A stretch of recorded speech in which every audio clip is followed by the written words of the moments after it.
Foundations of Amateur Radio. The other day I went for a walk around the block for the first time in a while. It's something I did for a time and then, for several reasons, mostly to do with health, didn't. For me, it's the mental equivalent of having a shower with the added benefit of not having to dry my hair. In other words, it's a place I go to with the intent of generating shower thoughts. During my walk, away from the forces pulling me in all manner of directions, none of which have anything to do with amateur radio, away from my keyboard, away from my screen, away from technology challenges, although I'll admit that my phone was in my pocket, I took about 20 minutes to walk and daydream, to follow my thoughts and see where they'd end up. I got to this point because sitting at my desk I was getting nowhere trying to put together my thoughts in any sequence at least resembling coherence. While it's happened before, it's not something that occurs often. The day before I'd started writing, almost as if possessed, about what amateur radio means to me. But during my walk I started wondering about the people who leave this hobby and the community embracing it. I've often said that F-Troop is a weekly net for new and returning amateurs, both people who have a license that's still hot off the printer, and others who have one typed up on an IBM Selectric, signed with a quill, ink faded with age, paper yellowed by sunlight, potentially with coffee mug rings on it, stashed somewhere in a drawer. I wondered about those returning amateurs and asked myself about the nature of leaving a hobby.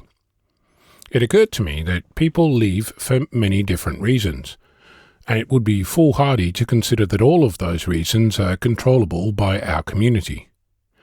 While bullying and arguments exist, each responsible for their share of people leaving, it seems to me that some amateurs leave because there's too much other stuff going on in their lives, things that actively or passively prevent amateurs from participating. This is difficult for me to relate to because, for me, amateur radio is an intrinsic part of my life, in that it often quietly shapes how I view the world and learn from it.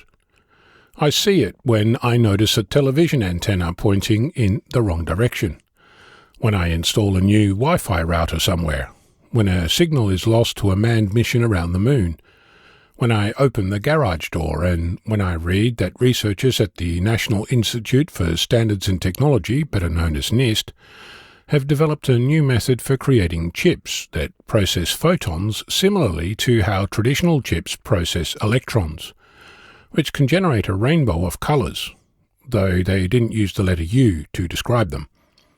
While those examples might be somewhat obvious, amateur radio is also there when I see someone share a tiny electronic paper screen on social media, and I consider how I might use that when I go portable. It's there when I'm walking in a park and when I'm looking at a beach. It's there when I see metal artworks or painters' poles at the local hardware store, and when I watch a movie with radios anywhere on screen. It's there when the topic of physics arises and when some electromagnetic phenomenon occurs. Like radio waves and air, it's pretty much part of my daily existence. I will add that this same depth of connection exists between me and computers. Watching Flight of the Conchords, I cannot help but notice that Murray's computer keeps changing, and that I miss the Commodore VIC-20 sitting behind him, surrounded by ever-changing New Zealand tourism posters.